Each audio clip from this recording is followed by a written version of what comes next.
ভাই ও বোনেরা, আশা করি আপনারা সকলে ভালো আছেন। জেলা প্রশাসক কার্যালয় নাটোর, এটার কিন্তু আগামী 31 তারিখ 31 জানুয়ারি 2025 সকাল 10টায় কিন্তু পরীক্ষা অনুষ্ঠিত হবে। চারটা শূন্য মানে 4 ক্যাটাগরির শূন্য পদে কিন্তু পরীক্ষা অনুষ্ঠিত হবে। অলরেডি কিন্তু আপনাদের ফোনে মেসেজ চলে গেছে, অলরেডি আপনারা এডমিট কার্ডও ডাউনলোড করে ফেলছেন। অলরেডি আপনারা জানতে পেরেছেন এর মধ্যে একটা পদ আছে, আপনার এই যে লাইব্রেরি সহকারী পদ রয়েছে, 87 জন কিন্তু পরীক্ষার্থী রয়েছেন। এই পদের জন্য একটি সংক্ষিপ্ত একটি সাজেশন রয়েছে, সেটা কিভাবে পাবেন। সকলে অলরেডি অবগত হয়েছেন যে এই যে 31 জানুয়ারি 2025 কিন্তু পরীক্ষা অনুষ্ঠিত হবে শুক্রবার সকাল 10টা ঘটিকাল থেকে পরীক্ষা অনুষ্ঠিত হবে, অলরেডি আপনারা জানতে পেরেছেন। তো আজকের এই ভিডিওর মাধ্যমে আপনাদের আমি জানিয়ে দেওয়ার চেষ্টা করব কিভাবে আপনারা সাজেশনটা আমার কাছ থেকে নেবেন, সাজেশনটা মধ্যে কি কি আছে, কি কি পাবেন, সাজেশনটার ধরন কেমন হবে, সকল বিষয় নিয়ে আলোচনা করব। তাই ভিডিওটা আপনারা শুরু থেকে শেষ পর্যন্ত দেখবেন, ইনশাল্লাহ সকল ধরনের তথ্য বলে সকল বিষয় জানতে পারবেন। চলুন ভিডিওটা শুরু করি।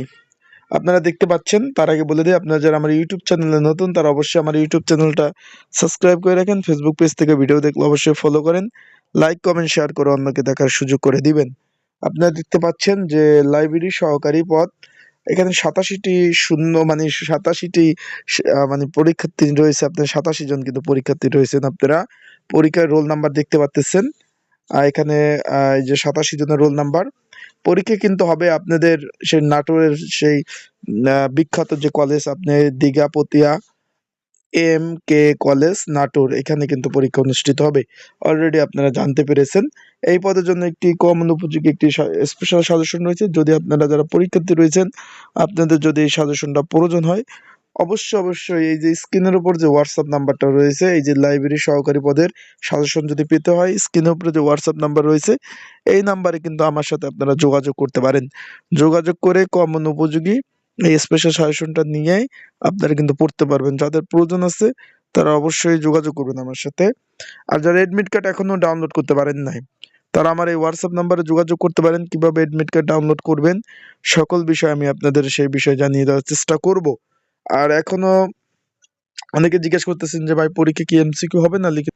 ভাই পরীক্ষা কিন্তু লিখিত হবে। অনেকে জিজ্ঞেস করছেন যে ভাই পরীক্ষা MCQ হবে কিনা, তাদের জন্য বলতেছি ভাই পরীক্ষা লিখিত হবে, MCQ হওয়ার সম্ভাবনা নাই। তাই আপনার লিখিত পরীক্ষার জন্য প্রিপারেশন প্রস্তুতি নেন। যেহেতু পরীক্ষার্থী বেশি, শূন্য পদের সংখ্যা কম, সেই প্রেক্ষিতে আপনারা প্রিপারেশন প্রস্তুতি নেন। ভালোভাবে প্রিপারেশন যদি আপনারা নিতে পারেন, ইনশাল্লাহ ভালো পরীক্ষা হওয়ার সম্ভাবনা রয়েছে। আশা করি বুঝতে পারছেন বিষয়বস্তু সকল বিষয়গুলি। তাই যাদের সাজেশন প্রয়োজন হবে যোগাযোগ করবেন, আর যারা অলরেডি সাজেশন নিয়েছেন তারা ওইটা পড়তে থাকুন। যেহেতু আজকে শনিবার, আগামী শুক্রবার, মাঝখানে 5টা দিন বাকি আছে। একটু ভালোভাবে পড়াশোনা করুন। সবাই ভালো থাকুন, সুস্থ থাকুন, আর অবশ্যই চোখ রাখুন আমার ইউটিউব চ্যানেল, ফেসবুক পেজ। আসসালামু আলাইকুম।